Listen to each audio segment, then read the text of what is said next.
There's a chart I saw recently that I can't get out of my head. A Harvard business professor and economist asked more than 5,000 Americans how they thought wealth was distributed in the United States. This is what they said they thought it was.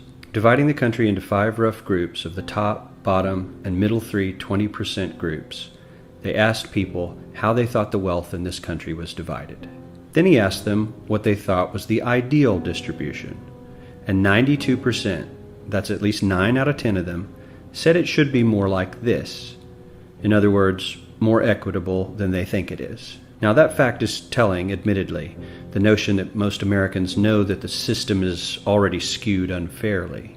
But what's most interesting to me is the reality compared to our perception. The ideal is as far removed from our perception of reality as the actual distribution is from what we think exists in this country. So ignore the ideal for a moment. Here's what we think it is again. And here is the actual distribution. Shockingly skewed. Not only do the bottom 20% and the next 20%, the bottom 40% of Americans barely have any of the wealth. I mean, it's hard to even see them on the chart. But the top 1% has more of the country's wealth than 9 out of 10 Americans believe the entire top 20% should have. Mind-blowing. But let's look at it another way, because I find this chart kind of difficult to wrap my head around.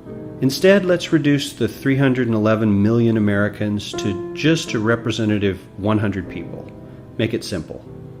Here they are: teachers, coaches, firefighters, construction workers, engineers, doctors, lawyers, some investment bankers, a CEO, maybe a celebrity or two.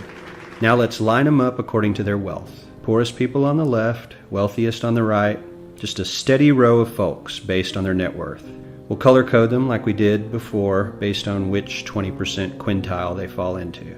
Now let's reduce the total wealth of the United States, which was roughly $54 trillion in 2009, to this symbolic pile of cash. And let's distribute it among our 100 Americans. Well, here's socialism, all the wealth of the country distributed equally. We all know that won't work. We need to encourage people to work and work hard to achieve that good old American dream and keep our country moving forward. So, here's that ideal we asked everyone about. Something like this curve. This isn't too bad. We've got some incentive, as the wealthiest folks are now about 10 to 20 times better off than the poorest Americans. But hey, even the poor folks aren't actually poor, since the poverty line has stayed almost entirely off the chart. We have a super healthy middle class with a smooth transition into wealth. And yes, Republicans and Democrats alike chose this curve. 9 out of 10 people, 92%, said this was a nice, ideal distribution of America's wealth. But let's move on. This is what people think America's wealth distribution actually looks like. Not as equitable, clearly, but for me, even this still looks pretty great. Yes, the poorest 20 to 30% are starting to suffer quite a lot compared to the ideal, and the middle class is certainly struggling more than they were, while the rich and wealthy are making roughly 100 times that of the poorest Americans, and about 10 times that of the still healthy middle class. Sadly, this isn't even close to the reality. Here is the actual distribution of wealth in America. The poorest Americans don't even register. They're down to pocket change, and the middle class is barely distinguishable from the poor.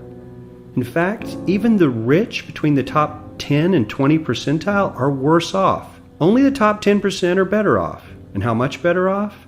So much better off that the top 2 to 5% are actually off the chart at this scale. And the top 1%, this guy, well, his stack of money stretches 10 times higher than we can show. Here's his stack of cash, restacked, all by itself.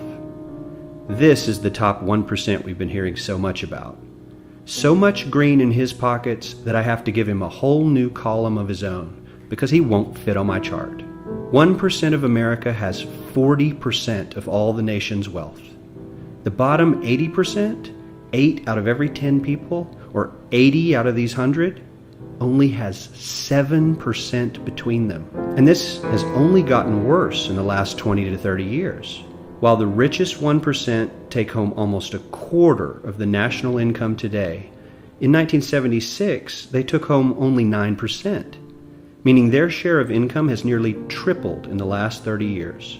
The top 1% own half the country's stocks, bonds, and mutual funds. The bottom 50% of Americans own only 0.5% of these investments, which means they aren't investing. They're just scraping by. I'm sure many of these wealthy people have worked very hard for their money, but do you really believe that the CEO is working 380 times harder than his average employee? Not his lowest paid employee, not the janitor, but the average earner in his company. The average worker needs to work more than a month to earn what the CEO makes in 1 hour.